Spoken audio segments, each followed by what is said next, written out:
Welcome my dear students. कुछ questions रह गए थे फंक्शंस एंड ग्राफ्स के,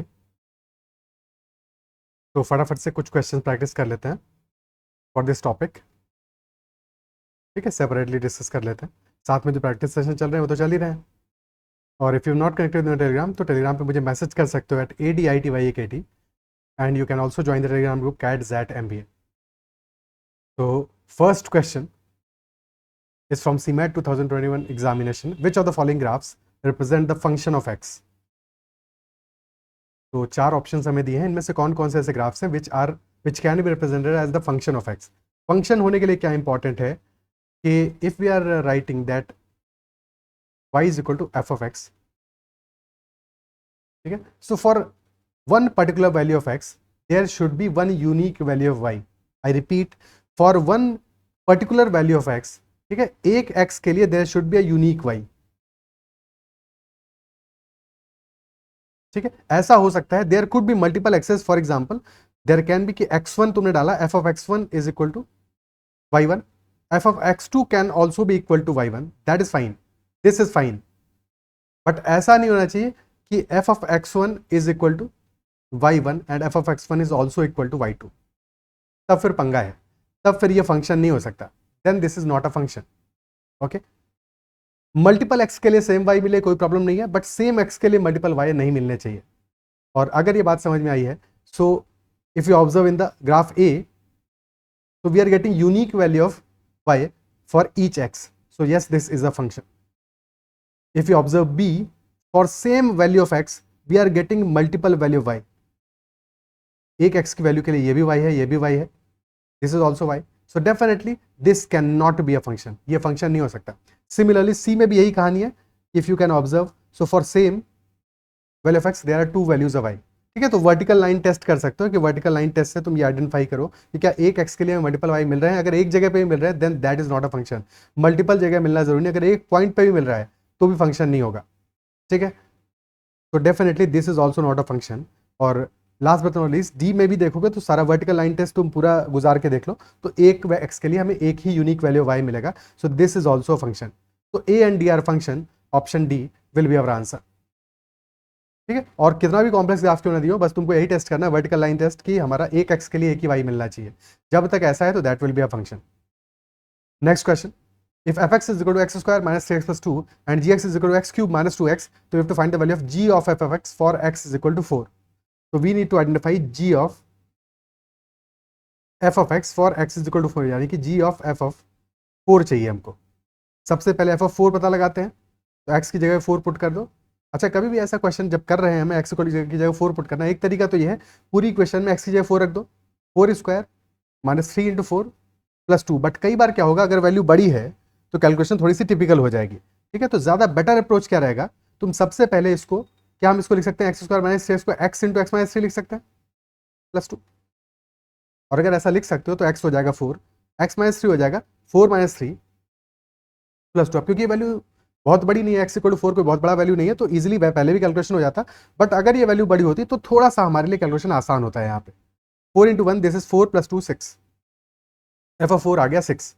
now g of f of 4 यानी जी ऑफ 6 की वैल्यू क्या होगी, again same story, we can take common, x को कॉमन ले लिया, अंदर बचेगा एक्स स्क्वायर माइनस 2, तो that will be 6 into 6 square minus 2 which is 6 into 36 minus 2 34, 6 4 जा 24 एंड 180, तो 204 हमारा आंसर आ जाएगा,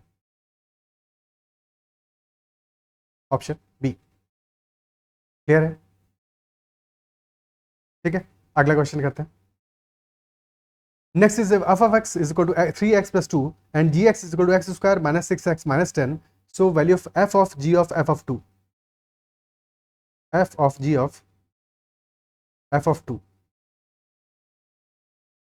f of 2 क्या आने वाला है, f of 2 will be equal to 3 into 2 plus 2 which is equal to 8 and g of f of 2 यानी g of 8 will be equal to, this is x into x minus 6 minus 10, so 8 into 8 minus 6 minus 10, 8 to the 16 minus 10, this is equal to 6, यानी कि f of 6 पता लगाना है हमको, so that will be nothing but 6 into 3 plus 2 and hence equal to 20। Option C. It's clear? ठीक है, next question, let f x be a function satisfying f of x into f of y is equal to f of x into y. F x into f y है हमारा, f of x into y for all real x and y, and this is also given that f of 2 is equal to 4, and we have to find out कि f of 1/2 की value क्या होगी।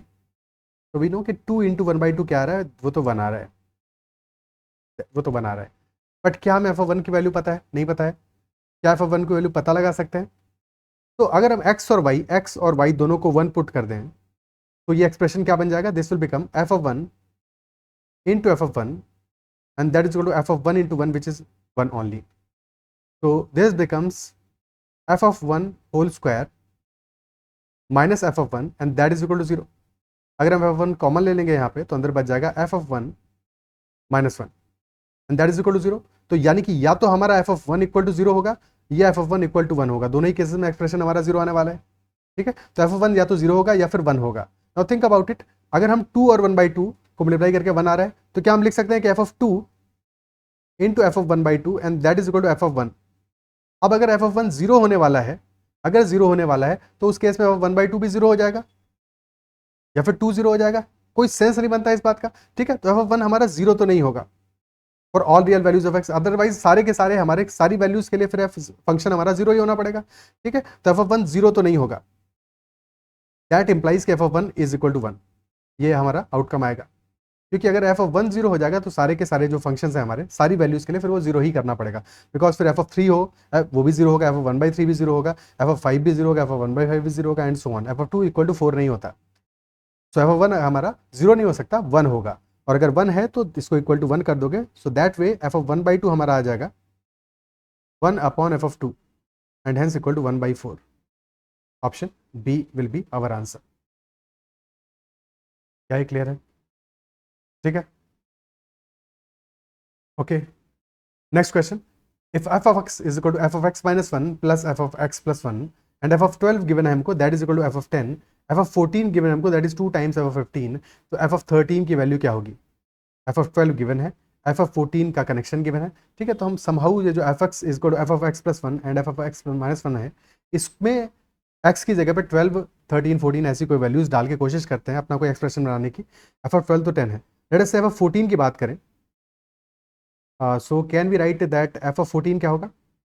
F of 14 आ जाएगा f of 13 plus f of 15, and since this is equal to 2 times f of 15, तो यहाँ से clear है कि एफ ऑफ 13 हमारा एफ ऑफ 15 के बराबर आ जाएगा। ठीक है, f of 13 will be equal to f of 15, ये तो एक एक्सप्रेशन आ गया, क्लियर है। अब और क्या कर सकते हैं, एफ ऑफ 13 को लिखेंगे तो that will be equal to f of 12 plus f of 14, और एफ ऑफ 12 तो आ जाएगा 10, f of 14 is nothing but 2 times f of 15, तो plus 2 times f of 15, and we know f of 13 भी तो एफ ऑफ 15 ही है, तो that will be equal to f of 15 only, so that will 10 will be equal to f of 15 minus 2 times f of 15, so minus f of 15 is equal to 10, so that way f of 15 is equal to minus 10, and since f of 15 और f of 13 दोनों ही equal हैं तो f of 13 भी हमारा minus 10 ही आ जाएगा, so that will be our answer, option C। Approach ऐसे किसी भी क्वेश्चन में क्या होगा कि तुम्हें एक एक्सप्रेशन दिया हुआ है, ठीक है, अब तुम्हें अगर वैल्यू गिवन है एफ ऑफ 12 की तो तुम कोशिश करोगे एफ ऑफ 12 के आसपास निकालने की, एफ ऑफ 14 के लिए रिलेशन गिवन है तो एफ ऑफ 14 के लिए एक्सप्रेशन बना दिया, एफ ऑफ 13 के लिए बना लिया, अपना काम हो गया। ठीक है, सो क्लोजेस्ट पहुंचने की कोशिश करनी है, पैटर्न आइडेंटिफाई करने की कोशिश करनी है। Next question, f of x is equal to 3 to the power 1 plus x, तो f of x into f of y into f of z की वैल्यू क्या होगी? F x is equal to 3 to the power 1 plus x, f of y is equal to 3 to the power 1 plus y, f of z will be equal to 3 to the power 1 plus z, और अब किया अगर इन तीनों को multiply, f x into f y into f of z, तो that will be 3 to the power 1 plus x into 3 to the power 1 plus y into 3 to the power 1 plus z, और power से हो जाएंगी add up, so this will become 3 to the power 1 plus x plus 1 plus y plus 1 plus z। ठीक है, और f x हमारा equal to 3 to the power 1 plus x, तो हमें समहाउ 1 प्लस समथिंग में इसको कन्वर्ट करना पड़ेगा और तभी हम एफ में कन्वर्ट कर पाएंगे इसको। तो 1 को बाहर ले लो, बाकी सबको एक साथ ले लो, तो this will become 3 to the power 1 plus x plus y plus z plus 2, so that implies this is nothing but f of x plus y plus z plus 2, तो ऑप्शन सी आंसर आएगा। क्या बात clear है? Okay, तो आसान सवाल था, easy question था। Next question, if f of x is equal to x cube minus 4x plus p and f0 and f1 are of opposite signs, then which of the following is necessarily true? f of 0 f1 opposite sign के हैं, but हमें ये नहीं पता है कौन सा positive है कौन सा नेगेटिव है, ये पता है कि दोनों का साइन ऑपोजिट है। तो अगर f of 0 हमारा पॉजिटिव होगा, f of 1 नेगेटिव होगा, f of 0 नेगेटिव होगा, f of 1 पॉजिटिव होगा, ठीक है। तो क्या हम कह सकते हैं, अगर हम दोनों को मल्टीप्लाई कर दें तो हमारा मल्टीप्लिकेशन हमेशा लेस देन 0 आएगा, हमेशा नेगेटिव आएगा। तो इसी को यूज करते हैं कि f of 0 into f of 1 that will always be less than 0, और f of 0 हमारा क्या आ जाएगा, x इक्वल टू 0 पुट करोगे so that will be equal to p, और f of 1 आ जाएगा x इक्वल टू 1 पुट करोगे सो 1 माइनस 4 प्लस p, तो p माइनस 3 आ गया, तो p into p minus 3 is less than 0। दो क्रिटिकल पॉइंट्स मिले हमें 0 एंड 3, तो if p is greater than 3 तो p भी पॉजिटिव होगा, p माइनस 3 भी पॉजिटिव होगा, आउटकम प्रोडक्ट हमारा पॉजिटिव होगा। अगर p इज लेस देन 0 तो p भी नेगेटिव है, p माइनस 3 भी नेगेटिव है, तो भी outcome negative into negative positive आ जाएगा। सिर्फ और सिर्फ 0 से 3 के बीच में p into p minus 3 negative होगा, यानी कि यही हमारे काम के सॉल्यूशन होंगे। और since this is less than 0, inequality equality नहीं है, तो सॉल्यूशन हमारा आ जाएगा p should be between 0 and 3, so this will be our answer. Next question, consider the following figure that shows the graph of the function f defined by f of x is equal to mod of 2x plus 4। तो f of x हमारा आ रहा है 2, क्योंकि positive number है तो बाहर ही ले लो, तो 2 times mod of x plus 4। Basically when x is greater than 0 f of x will be 2x plus 4, and when x is less than 0 greater than equal to कर लो, क्योंकि 0 पे तो 0 ही रहेगा, तो x लेस देन 0 पे f of x आ जाएगा हमारा minus 2x, because mod x negative sign के साथ ओपन होगा, प्लस 4। तो यही हमारा ग्राफ शो कर रहा है यहाँ पे। फिर क्वेश्चन कह रहा है for which of the following functions g defined for all numbers x does the graph of g intersect the graph of f। तो g वाला ग्राफ x f वाले ग्राफ को कब इंटरसेक्ट करेगा? दो तरीके इंटरसेक्ट करने के। एक तो ये तरीका हो सकता है कि हमारा फॉर एग्जाम्पल अगर हम 0 वाले पॉइंट को बेस माने, क्योंकि वहीं से दोनों लाइंस हमारी निकल रही हैं, ठीक है, सो x इक्वल टू 0 वाले पॉइंट को बेस माने और वहां से देखें, तो या तो हमारा ऐसा हो कि x इक्वल टू 0 पे g वाला ग्राफ इस पॉइंट से ऊपर कहीं पे लाई करे, ठीक है, लेट अस से इस पॉइंट पे लाई करे, क्योंकि अगर यहाँ पे लाई कर रहा है और अगर इसका स्लोप इन लाइन से, इन दोनों लाइन से पैरेलल ना होके, ठीक है, स्लाइडली लोअर हो, जैसे इनका स्लोप कितना है, इसका स्लोप 2 है, इसका स्लोप -2 है, तो अगर 2 से छोटा स्लोप होगा तो कहीं ना कहीं पे जाके इंटरसेक्ट करेगा, -2 से छोटा स्लोप होगा तो कहीं ना कहीं पे जाके इंटरसेक्ट करेगा। तो या तो अबव हो, ऊपर होगा तो भी चलेगा, और अगर ये पॉइंट हमारा x इक्वल टू 0 पे समहाउ कहीं नीचे आ रहा है, ठीक है, तो डेफिनेटली फिर slope will be higher than 2, must be higher than 2, तभी तो जाके इंटरसेक्ट करेगा कहीं पे जाके, ठीक है, या फिर -2 से लोअर हो तब इंटरसेक्ट करेगा, ठीक है। तो ये दो तरीके हैं इंटरसेक्ट करने के। क्या बात समझ में आती है? तो बस इन्हीं दोनों तरीकों को ऑब्जर्व करना है कि इनमें से कौन सा केस बन सकता है। अब पहला हमारा ऑप्शन ए में गिवन है, ऑप्शन ए में गिवन है gx is equal to x plus 3, यानी कि x इक्वल टू 0 पे 3 आ रही है वैल्यू, और स्लोप कितना है, स्लोप है 1, स्लोप 1 है, लेकिन स्लोप इस लाइन का 2 है, तो डेफिनेटली ये लाइन हमारी कैसे जाएगी, this line will go something like this, तो कभी भी इंटरसेक्ट नहीं करेगा, कभी भी इंटरसेक्ट नहीं करेगा। अब दूसरी लाइन पे जाते हैं, gx equal to 2x minus 2, तो 2x माइनस 2 में स्लोप है 2, यानी कि पैरेलल लाइन हो जाएगी ये तो, और x इक्वल टू 0 पे दिस इज -2, तो ये कुछ पैरेलल चला जाएगा अपनी लाइन के, ये कुछ ऐसा ग्राफ बनेगा। अब मैं पैरेलल बना पाऊंगा नहीं बना पाऊंगा एग्जैक्टली, बट समझ लेना ये पैरेलल ही है, ठीक है, तो कुछ ऐसा ग्राफ जाएगा, ठीक है। तो ये भी कहीं पे इंटरसेक्ट नहीं करने वाला, बिकॉज ये लाइन तो पैरेलल जा रही है। नेक्स्ट है gx equal to 2x plus 3, again parallel है और साथ में 2x प्लस 3, यानी कि x इक्वल टू 0 पे वैल्यू क्या आ रहा है, that is value is equal to 3, ठीक है। तो यहां से है बट पैरेलल है ये लाइन, तो this will be something like this, ये भी इंटरसेक्ट नहीं करने वाला, यानी कि लास्ट वाला ऑप्शन तो पक्का इंटरसेक्ट करेगा। और ये दिख भी रहा है कि भले -2 है बट ये जो स्लोप है, स्लोप 3 है, यानी कि स्लोप इज हायर, तो डेफिनेटली इंटरसेक्ट करने वाला है। और ये लाइन कैसी बनेगी, लाइन बनेगी ऐसी कि x इक्वल टू 0 पे दिस इज -2, बट फिर ये स्लोप आएगा 3 का, तो स्लोप इज मच हाइयर, तो ये इस तरह से जाके कहीं पे जाके इंटरसेक्ट करेगा। तो definitely option D will be our answer. Clear है? ठीक है, नेक्स्ट क्वेश्चन करते हैं। Which of the following best describes the graph given below, और फिर हमें ऑप्शंस दिए हुए हैं। अब यहाँ पे बिल्कुल टेंशन लेने की जरूरत नहीं है कि हमें इस पर्टिकुलर एक्सप्रेशंस का, फंक्शंस का ग्राफ कैसा बनेगा, बिल्कुल इसके लिए टेंशन नहीं लेना है। तुम्हें सिर्फ और सिर्फ ग्राफ पे फोकस करना है। देखो यहाँ पे इन्होंने स्मार्टनेस किया गया सीमैट वालों ने, ग्राफ बड़े अजीब तरह से बनाया है, बहुत ही अजीब तरह से बनाया है। एक्चुअल में ग्राफ कैसा है वो समझो भाई। This is y is equal to 0, तो आइडियली ये लाइन यहाँ पे होनी चाहिए थी, एक्स एक्सिस यहाँ पे ड्रॉ करनी चाहिए थी इनको, और साथ में ही x इक्वल टू 0 भी ये है, तो x एक्सिस y एक्सिस हमारी यहाँ पे होनी चाहिए थी।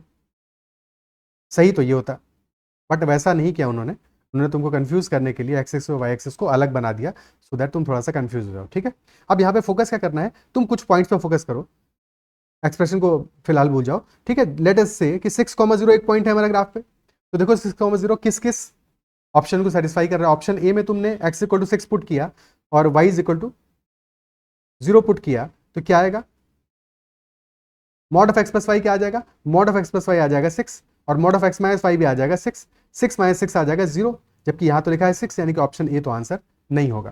Bye the same logic option B में पुट करोगे तो mod of x minus y भी 6 है, mod of x plus y भी 6 है, 6 प्लस 6 आ जाएगा 12, 10 तो नहीं आएगा, यानी कि ऑप्शन बी भी आंसर नहीं होगा।